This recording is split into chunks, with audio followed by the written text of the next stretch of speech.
live and learn. I know better in the preparation of these videos. I have a checklist, but the lighting is still not as good. I'm still working hard on the lighting, but most importantly is the lavalier mic and the external mic, and that the sound is, I have a monitoring here that the sound is indeed working.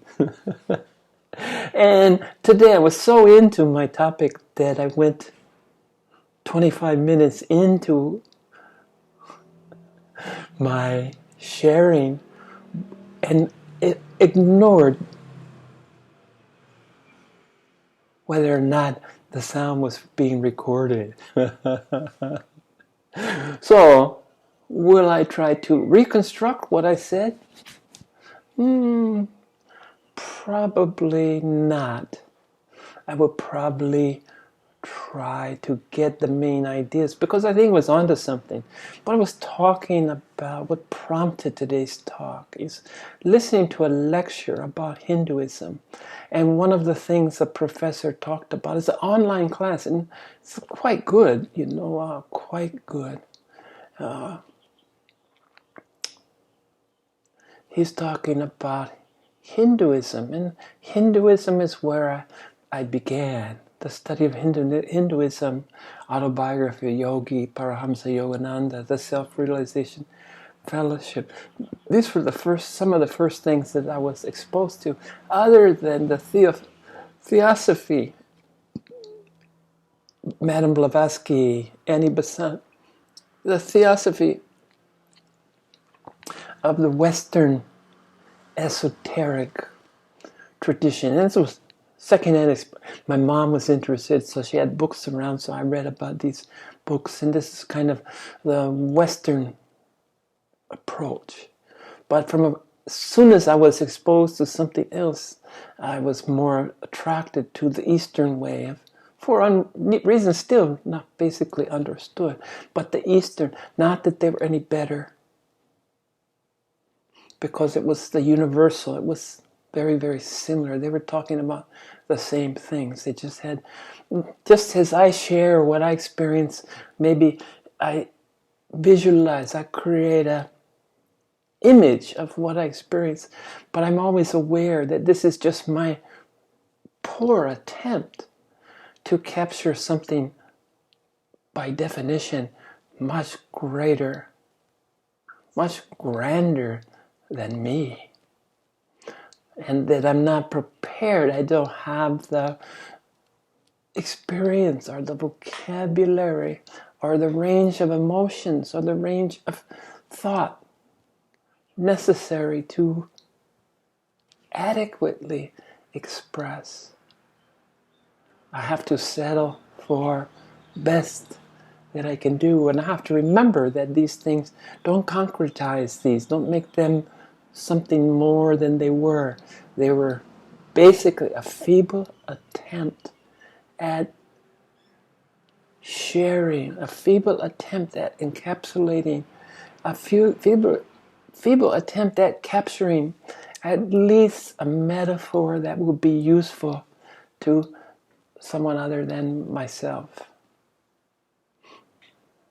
Anyone that I might have an occasion to share, with the hopes that it will encourage or stimulate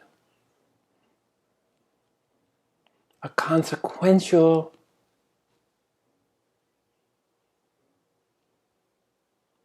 series of events in another's life.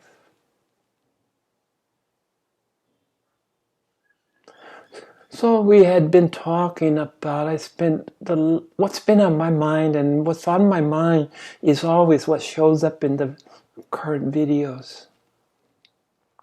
And it's been this dualism, this non-dualism, the road less traveled, the road from dualism that most of us take. Most of us have an intrinsic acceptance because our eyes look out so that we have a concept of us and them, you and me, out there, in there. And it's only through going in there and emerging out there that I got an inkling of the understanding that the oneness from division and separation through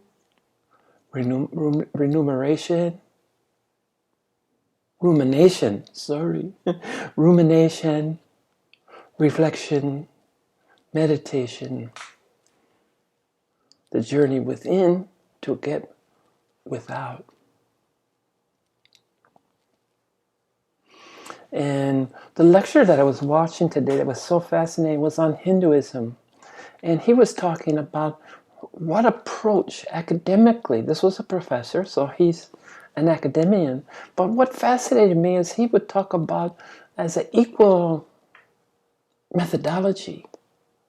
He would talk about logos, the thinking, the linear, the logical examination of facts compared to the mythos, the Joseph Conrad. No, Joseph Campbell. The Heart of Darkness was Joseph Conrad. Joseph Campbell was fascinated about mythology and the mythological method of understanding a culture, understanding the epoch of history, looking for commonalities. Was there overriding commonality in some of these mythologies, disparate mythologies, from parts of the world that had, as far as we knew, as far as we accept, virtually no contact, no way to have any contact, and these kind of universal mythos seem to be more the rule than the exception. So here's an academician, and as soon as he's able to talk about understanding both approaches, and not that you had to choose either or, but the willingness to, if you look at Hinduism on a superficial level, all the deities and the idea of reincarnation, a lot of the ideas are an anathema to the Western logos. But what he did so well was to look at, from the mythos, look at something that could apply to the logical, to the logos approach. So not to take things so literally, to try to consider things in the context of the culture from which it sprang. Which seems to me pretty obviously the only valid approach.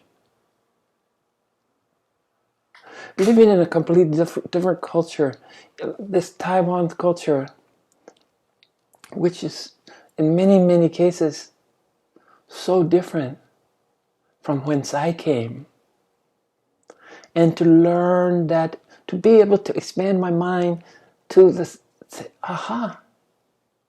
Let me give you a small example. I'm used to left-hand turns yielding to oncoming traffic.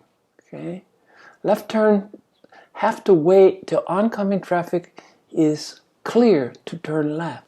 Well, here it's just the opposite, and I had a hard time adjusting. Left turn goes first, and this seems to be, I don't know, it's an unwritten rule, because the traffic laws say the same as where I came from, that you left turn must yield to oncoming traffic. But here, most people, now I get to a red light if I'm the first car in line, and I have to be aware because they don't always use the signal. But if they use a signal, I'll certainly pause before I proceed. I won't just stomp on the gas. Just as when the light changes from green to yellow to red, I pause and wait, because who knows who's going to come plowing through the change of plowing through the yellow, phasing into red light. So everybody just kind of pauses. So I paused for the left-hand turn, but it took me a while to really understand that. Why shouldn't I yield to left turn? Why is it my right to proceed straight? So it's about living in another culture, at least successfully for a long time, is about expanding your sense of how things can, are, and should be done. The people who couldn't live here just couldn't get over it. They don't do it like this in my country. Well, yes, that's true. And somehow we have some kind of arrogance almost, I think, to think that where we came from knows it better, does it better. It's better where we're from. And I say to them, go home. It's time to go home. And enjoy being correct. Enjoy not being challenged. Enjoy being comfortable. For me, staying here has been the attraction to being challenged. The attraction is to looking at another way to do things. It's obvious that all things change. And I'm not comfortable being too comfortable, if that makes any sense. I think personally I need an edge. I need a challenge to keep growing. The inescapable fact is that when I would return to where I came from, people that I'd known for years had seemed to, if not actually regress, at best stay still, stagnant in the same place, where I'd come back with so many different experiences, so many forced of having no choice but to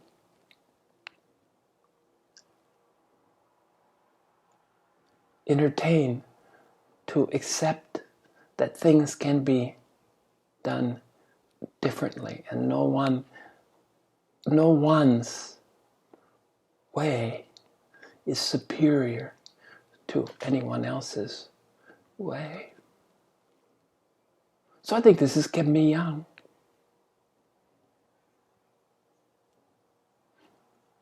Or younger than my years. To learn, to accept change, to become flexible. We become rigid in old age, don't we? Our thinking, our feeling. And this just doesn't happen if you're an expat. And there's millions of expats before me that can testify that the soulness of this. So an academician asking his students to try to entertain looking at history, looking at Hinduism was an example, looking at through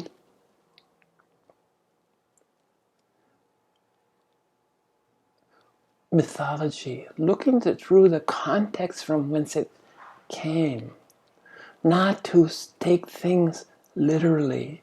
I know in Hinduism there's several ideas. It's the deities, the fact that there's so many deities when we come from a monotheism. There's so many deities, there's so many gods and goddesses. And the idea that, well, karma, that we're responsible for our actions and our deeds, and our actions and deeds have a consequence in the life to come, as well as the present life we find ourselves an expression of. This karma. Well, when you look at Hinduism deeper, it too is a monotheism. They talk about Brahman as Brahman is everything, God as Western mind knows it. But they also talk about the triumphant, the three, Father, Son, and Holy Ghost. In Hinduism, they have Vishnu, they have Shiva, and they have Brahma. Three aspects, but it's really one God, just as the deity are a reflection of, doesn't divide, it unifies. So he was hoping that, this professor was hoping through exposure to Logos, from Logos to Mythos, would help people not to take things so literally. He talked about the Bhagavad Gita, one of my favorite texts, and about Arjuna facing a war where he looked across and saw family and friends. But he was a warrior, he was from the warrior caste. His duty was to fight this war. And he was talking, this conversations between him and Krishna is giving him many seemingly cryptic responses to his questions, ceaseless, endless, to Arjuna's ceaseless, ending questions. And if you superficially look and say, you do your duty, you just go fight, that's your duty, you go and fight. But if he'd put it, that's the logos, the logical pattern, the logical understanding of the words that Krishna shared. But if you go into mythos and you start to see the underlying belief system that's supporting an alternative to the hard logos definition. So the Bhagavad Gita, two spiritual works have been very meaningful. There's been many sutras. I like the Heart Sutra very much. I like the Lotus Sutra. But it's the main bodies of work, Bhagavad Gita, and then the Tao Te Ching from Lao Tzu, from Taoism. These two things have been what I studied in my jhana yoga approach to, in the four yogic paths. And this professor talked about the four yogic paths, bhakti, that's just devotion and love, karma, which is action, and most importantly, distancing oneself from the consequences or the rewards of action. Selfless action. And then Raja Yoga, which has been called the Royal Path, and it's a strict meditation-based practice, solely on meditation. And then the Jnana Yoga, the path that I was called to, long before I knew of the four paths, and the idea that four options were enough options for mankind, because between the emotionally, intellectually, action, and discipline, the duty, the Raja Yoga, these four kind of options were enough to give all of humanity an approach that might be more suited to their personal needs to their personal attributes. So the yoga paths.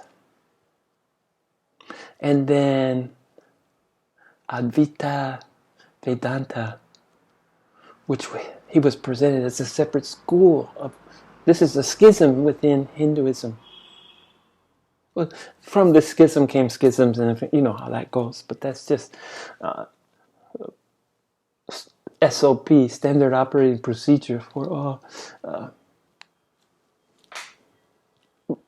religious or spiritual practice or development. Different teachers, different takes, and they become separate. So the overriding idea that's separated in this professor's mind, at least, the Vedanta, the Advaita Vedanta, Advaita Vedanta. I have to peek. I have it written here in my notes. Could be melted down, could be looked at. Dualism. He saw that the yogic school taught that about Atman and Brahman. Atman is the personal soul or spirit that came from Brahman, the overriding.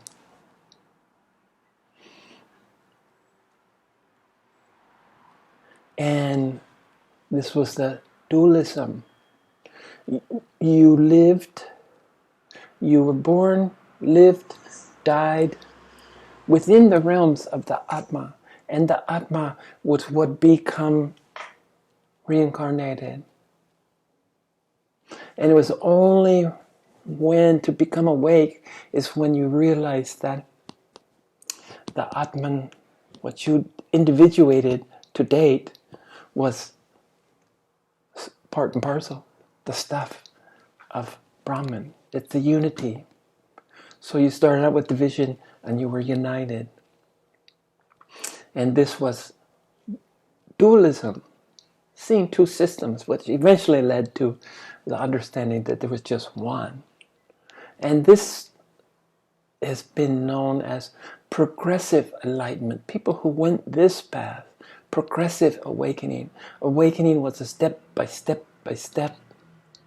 It's a series of non-abiding experiences, non-abiding awakening experiences, culminating in an abiding, all-encompassing awakening. The non-abiding awakening, you could slip back into your routine, into your ego, in your egoic existence, your separation and division. You could, even though you had a moment of the unity, you could slip back down. Once the abiding awakening process, and there's no one that can tell you, there's no one that you can look to say when you have experience, only you. Just as you are in no position to even begin to understand or recognize or give someone credit for their abiding awakening. It's one thing that happens on an individual level.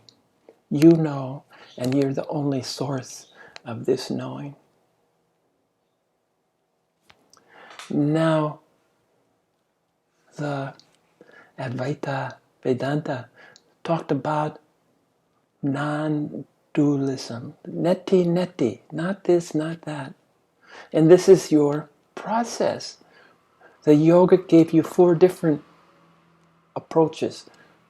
This one, Vedanta, talks about it's just this process of not this, not that. Until you see the unity, you see that there's no division, you see that Brahma, Atman and Brahma are one and the same. There's no separation. You didn't come from God, you are God. You are the infinite. You don't have to awaken into the infinite. And the idea that you awaken into the infinite isn't a very good description of what happened. You awaken, you remember what you forgot. You remember that all that was forgotten. You remember the unity. You don't awake to it. You become aware that it was never any other way.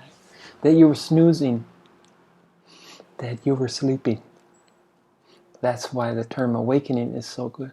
Awakening to what has always been so. So we talk about this progressive awakening, and on the other side is this instant enlightenment, instant awakening. When you fully understand that there's no separation and division, that we're all Buddhas, that we're all part and parcel of the same. This is sudden awakening, sudden enlightenment versus progressive or gradual awakening. But the ironic thing is that this nitty, not this, not that, does take, if it's practiced continually from one relation, one lifetime to another, it takes incredibly long time. So immediate or instant awakening is anything but. It really can't be separated. And it's this idea to look at the yoga schools, Brahman and Atman, this separation as dualism. And over here, non-dualism.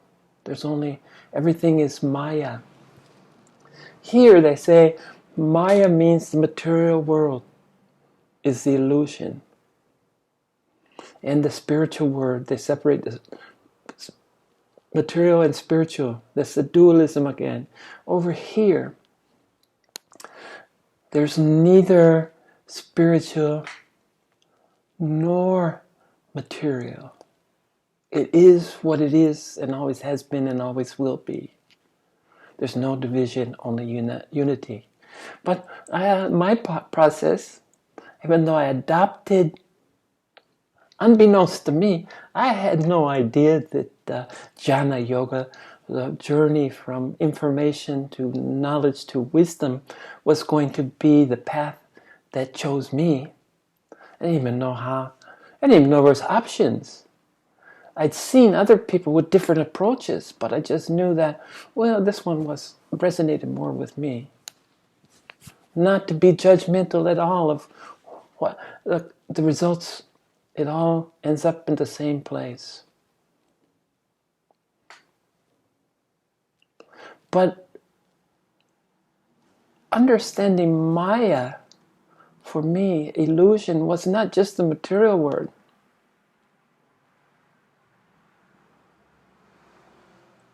The idea that I was a child of God, this somehow step down, never resonated with me. I always felt that I am God.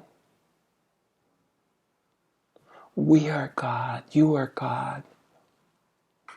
So I use the methodology here from the jhana yoga, one of the 4 paths of the yoga school,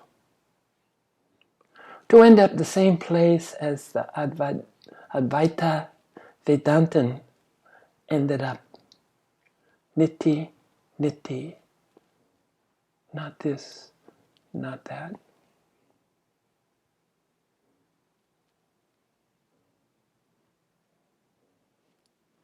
So this idea today, logos and mythos, as being dualism, different academic approaches.